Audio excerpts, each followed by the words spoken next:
There's a quiet kind of person who feels more alive when the world goes still, when the air turns cold, when the days grow shorter, when everything softens into silence. While others chase sunlight, they wait for shadows.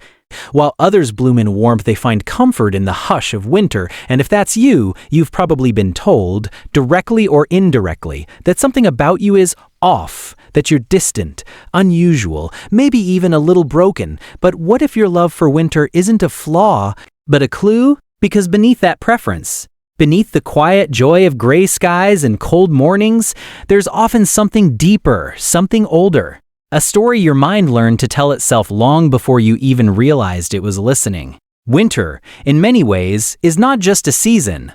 It's a feeling, a landscape of stillness where nothing demands too much from you. No loud expectations, no overwhelming brightness, just space to exist without being seen too closely. And for some people, that feels safer than anything summer could ever offer. You see, not everyone experiences warmth as comfort. For some, warmth feels like exposure, like standing under a spotlight with nowhere to hide. Summer is loud, it's social, it's alive in a way that demands participation. It asks you to go out, to show up, to smile more, to be more. And if somewhere along your life, being more came with pressure, criticism, or emotional exhaustion, then of course, you would lean toward the opposite, toward winter. Because winter doesn't ask, it allows. There's a concept in psychology called microtrauma, small, often unnoticed emotional wounds that accumulate over time. Not the kind that shatter you all at once, but the kind that slowly reshape how safe you feel in the world. A dismissive comment here, a moment of being misunderstood there. Times when your emotions were too much for others, so you learned to make them smaller, and slowly, without realizing it, you built an invisible wall. Not to push people away, but to protect what felt too fragile to be constantly exposed. Winter mirrors that wall perfectly. It gives you permission to retreat without explanation, to be quiet without being questioned, to exist in a softer, more controlled emotional climate. And that's why it feels like home. There's also something called ambiguous loss, the kind of loss that doesn't have a clear ending. Relationships that faded without closure. Affection that was inconsistent, people who were physically present but emotionally distant. These experiences create a kind of internal confusion, where you don't fully understand what you're missing, only that something always feels slightly incomplete. Summer, with its intensity and brightness, can amplify that feeling. It highlights what isn't there, the laughter you don't quite feel part of, the connections that seem just out of reach, the energy that doesn't match your internal world. But winter softens that contrast. It lowers the volume of everything, and in that quiet, your internal world finally matches the external one. There's no pressure to feel more than you do. No expectation to suddenly become someone else. Just a quiet understanding between you and the world. It's okay to be still, but here's where it gets more complex. Because what feels like comfort might also be avoidance, not in a judgmental way, not as a weakness, but as a learned survival strategy. When you've spent enough time feeling overwhelmed, misunderstood, or emotionally drained, your mind starts to seek environments where those feelings are less likely to be triggered. And over time, you don't just prefer those environments, you begin to identify with them. I'm just someone who likes the cold. I'm not really into crowds. I feel better when things are quiet. And all of that may be true, but the deeper question is, why? Why does stillness feel safer than warmth? Why does quiet feel more honest than joy? Why does distance feel more natural than closeness? Sometimes the answer traces back to emotional overstimulation. Growing up in environments where your nervous system was constantly on edge, whether from conflict, unpredictability, or even subtle tension, can make calmness feel like a rare and precious resource. Your brain learns to associate peace with absence of noise, absence of demand, absence of emotional intensity. Winter becomes a physical representation of that absence, a world where everything slows down, and finally, so can you.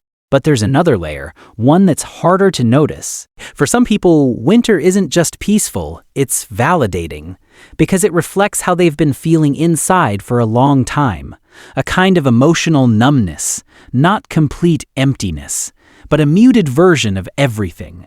Joy feels distant. Excitement feels fleeting.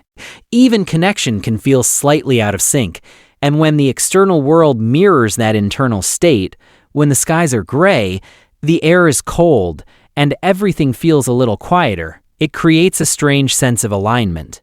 Like, finally, the world understands you without you having to explain anything. And that alignment can be deeply comforting. But it can also quietly reinforce the belief that this is just who you are, that this muted version of life is your natural state. That warmth, brightness, and emotional openness are things that belong to other people, not you. And the longer that belief stays unchallenged, the more it shapes your identity. You start to build your life around it, choosing solitude over connection, silence over expression. Silence over expression.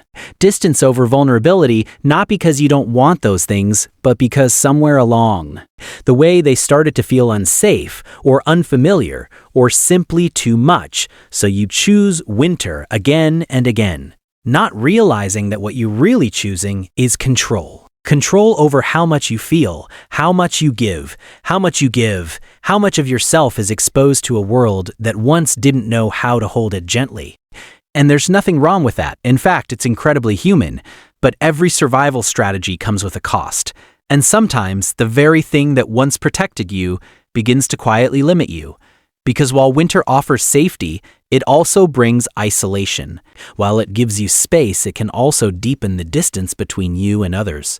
While it quiets the noise, it can also silence parts of you that were never meant to stay hidden. The part of you that wants to laugh without overthinking. The part that wants to feel warmth without questioning it. The part that wonders what it would be like to step into the sunlight and not feel exposed, but alive. And maybe that part has been there all along, just waiting. Waiting for you to notice that your love for winter isn't the full story. It's just one chapter of it. Because sometimes what we call preference is actually a reflection of what we've adapted to. And adaptation, while powerful, isn't always the same as truth. It's just what helped you survive. But survival isn't where the story is meant to end. And somewhere, quietly beneath your comfort with the cold, there may be a part of you that's beginning to question whether this stillness is peace, or just familiarity disguised as safety. A part of you that's starting to wonder, what would happen if you let yourself feel something warmer? Not all at once, not in a way that overwhelms you, but slowly, carefully, like stepping into sunlight after a long winter, unsure if it will burn or finally bring you back to life. And that's where things begin to shift, because the truth is, staying in winter too long changes you in ways that are easy to miss. At first, it feels like peace, like you finally found a rhythm that doesn't hurt, but over time, that stillness can start to harden in a distance. You reply less. You reach out less. You convince yourself you don't need as much connection as you once did. And maybe you don't, or maybe you've just learned how to live without it. There's a quiet loneliness that doesn't feel like loneliness at all. It doesn't ache loudly. It doesn't beg for attention. It simply exists in the background, like a dim light you've gotten used to. And because it's not overwhelming, you accept it. You call it independence. You call it peace. But sometimes it's just absence wearing a comforting disguise. And the longer you stay there, the harder it becomes to imagine anything else.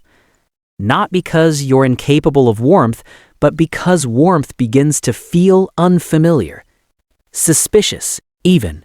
When someone gets too close, when something feels too bright, too good, too alive, a part of you hesitates, not consciously, not intentionally, but instinctively, because your system remembers what it felt like to be overwhelmed, so it pulls you back into what feels manageable, into winter. And again, there's no blame in that. This isn't about forcing yourself into a version of life that doesn't feel true to you. It's not about abandoning the quiet or pretending you suddenly love the noise. It's about understanding that your preference was never random. It was intelligent, protective, necessary. But it may not be necessary anymore. That's the shift. Not from winter to summer, but from unconscious protection to conscious choice. Because when you begin to see your patterns clearly, something softens. You stop labeling yourself as just this kind of person and start asking gentler questions. Questions that don't judge but explore. What if I like the quiet, but I also deserve connection? What if I can enjoy stillness without disappearing inside it? What if warmth doesn't have to mean overwhelm? And slowly you begin to experiment, not in dramatic ways, not by forcing yourself into crowded rooms or loud spaces that drain you, but in small, almost invisible steps, letting one person in a little closer than usual, saying yes to a moment you would normally avoid, allowing yourself to stay present in a feeling instead of retreating the second it becomes unfamiliar. At first, it might feel uncomfortable, like your skin doesn't quite fit the moment, like you're stepping into something that wasn't made for you. But that discomfort isn't a sign that you're doing something wrong. It's a sign that you're doing something new.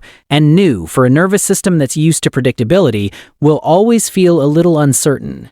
The key isn't to rush past that feeling, but to stay with it gently, to remind yourself that not all warmth burns, that not all brightness exposes, that some experiences, some people can hold you without overwhelming you, that safety doesn't only exist in the absence of things, it can also exist in their presence.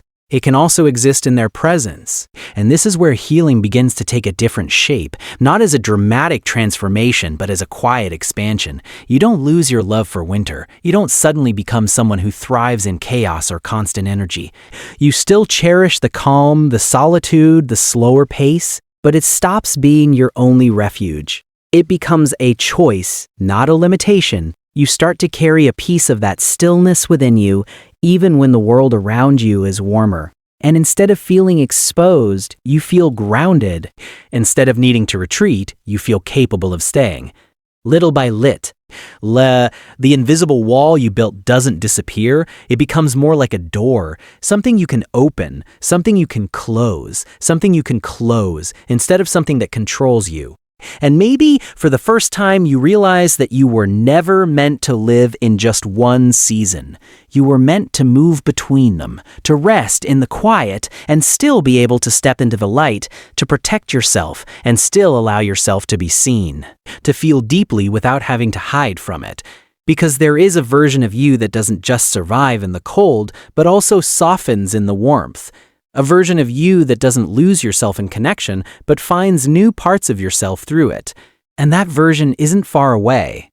It's not someone you have to become, it's someone you have always been, just waiting for the right conditions to emerge. So if you have always loved winter more than summer, maybe it's not because you belong to the cold. Maybe it's because the cold once knew how to hold you when nothing else did.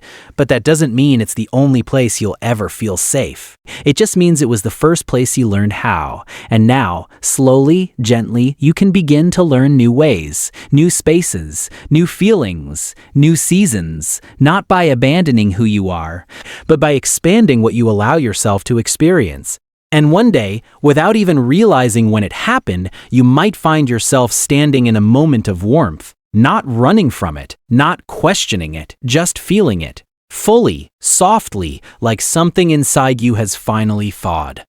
And in that moment, you'll understand you were never too distant, never too quiet, never too much or too little. You were just learning how to feel safe in a world that didn't always feel that way. And now you're learning how to live in it. If this story felt like it was quietly describing parts of you that you have never been able to explain, then maybe you're not as alone as you thought. And maybe, just maybe, this is the beginning of your spring.